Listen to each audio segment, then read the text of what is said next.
Terima kasih atas kesempatan yang diberikan. Perkenalkan, nama saya Jili Pangkei, saya mahasiswa semester 3 kelas B. Pada hari ini saya akan memberikan materi membangun hubungan dengan orang lain. Kita masuk pada materi yang manusia adalah makhluk monodualis atau manusia makhluk individu sekaligus makhluk sosial. Kenapa begitu? Karena manusia membutuhkan orang lain. Tanpa orang lain, pasti akan timbul kesepian.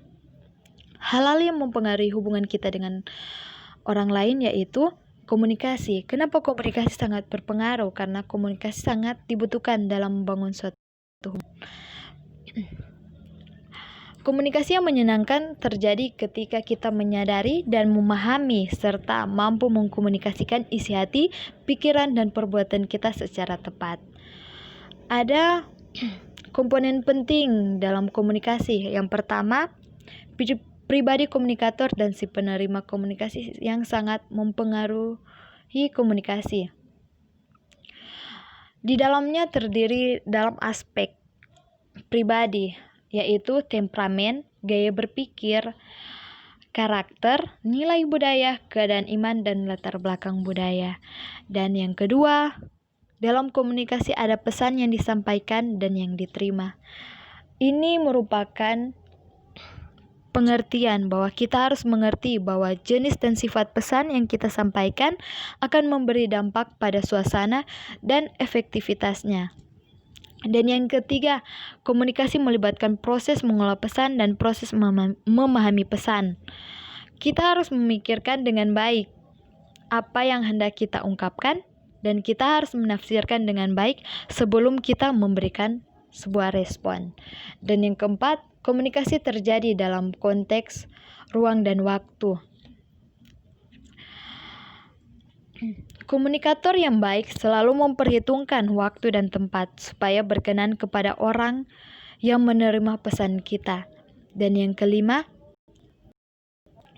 komunikasi dapat bermasalah karena munculnya gangguan. Gangguan yang dimaksud adalah beragam, seperti keributan, suara dan lain-lain.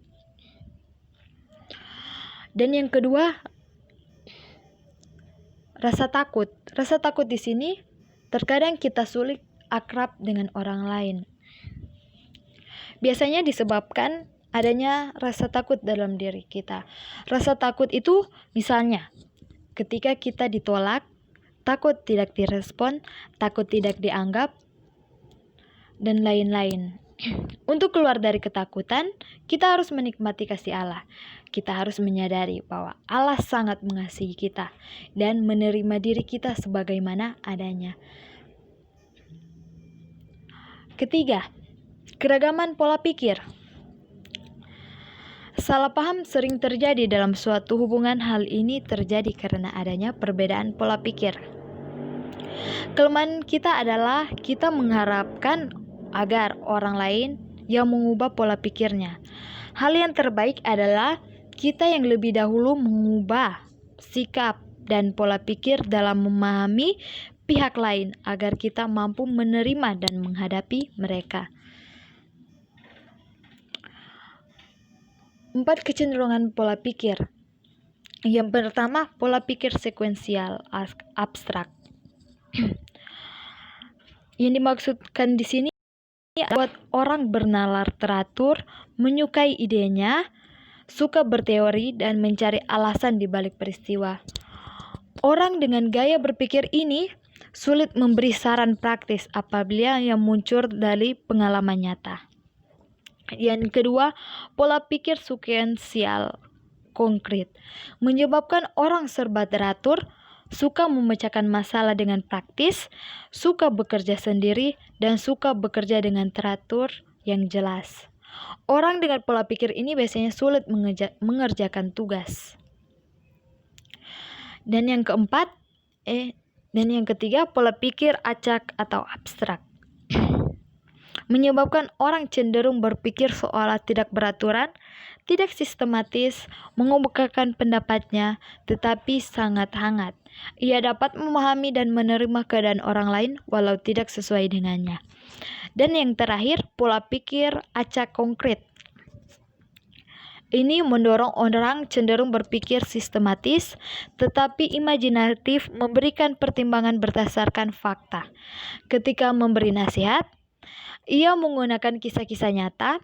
Selain itu, orang dengan pola pikir ini mudah percaya jika tidak memiliki bukti. Dan yang selanjutnya, perbedaan temperamen. Sama seperti perbedaan pola pikir, perbedaan temperamen juga dapat menimbulkan kesalahpahaman dan mengakibatkan renggangnya suatu hubungan.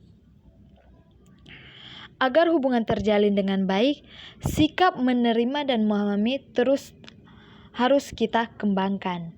Ada 4 jenis temperamen. Yang pertama, kolerik. Apa sih itu kolerik? Kolerik memiliki kekuatan, yaitu berkehendak kuat, praktis, pikiran tajam, berani ambil risiko. Kelemahannya keras, pemarah, pemaksa, terlalu percaya diri, licik, dan pendendam. Dan yang kedua, sangun. Memiliki kekuatan yang terdiri adalah mampu memahami perasaan orang lain, ceria, halus, dan simpatik, sehingga memiliki kelemahan, labil, dangkal, tidak mudah untuk dipercaya. Dan yang keempat, melankolik. Melankolik ini juga memiliki kekuatan, yaitu amat sensitif, berpikir mendalam dan teliti, setia, tahu batas kemampuannya, dan dapat diandalkan. Dan memiliki kelemahannya juga, yaitu pemurung, sensitif, negatif, sulit terbuka, dan sulit bergaul dengan orang. Pesimis, sulit memaafkan, peragu, dan idealis. Dan yang terakhir, pragmatis. Kekuatannya yaitu baik hati, tidak mudah tersinggung, cenderung tenang, percaya diri, praktis dalam pemikiran, sehingga menjadi kelemahannya adalah lamban, agak pemalas, kurang sensitif, pasif. Dan yang kelima, perbedaan gender. Perbedaan gender ini, jika kita membina hubungan dengan lawan jenis, sebaiknya kita mengerti bahwa perbedaan mendasar antar pria dan wanita. Pria lebih berorientasi pada persaingan, logis, suka dikagumi, memberi tekanan pada penglihatan dan fokus pada suatu pemikiran saja untuk jangka waktu yang panjang. Dan wanita berorientasi pada kebersamaan, emosional, tunduk, peduli, ingin dilindungi, dan mudah berpindah perhatian. Selanjutnya, perbedaan usia.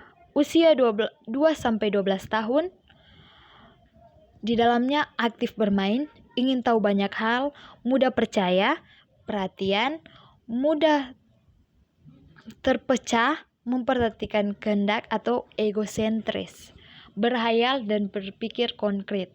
Umur 13-12 tahun, mengambil keputusan dengan orientasi pada orang lain, mencari identitas diri, bersifat idealis dan kritis, sehingga tidak mudah untuk menerima pendapat orang lain. Umur 23-60 tahun, berpikir praktis, terus belajar untuk lebih memiliki jiwa dan sikap kepedulian dan pemeliharaan. Sehingga umur 60 sampai lebih dari 60 tahun, kita berhadapan dengan pribadi yang menganggap diri lebih berpengalaman, lebih memiliki percaya diri, serta lebih mampu menerima kenyataan hidup. Tapi terkadang mereka juga dilanda rasa putus asa dan kecewa atas keadaan melemah yang dihadapi. Dan yang terakhir, perbedaan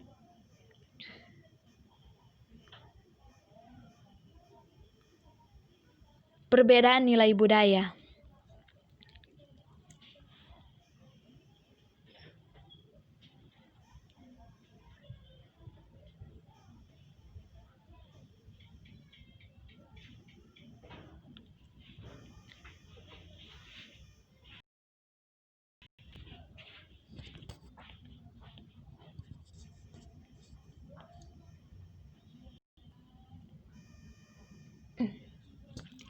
Perbedaan nilai budaya di sini yang dimaksud, setiap suku mempunyai nilai budayanya tersendiri.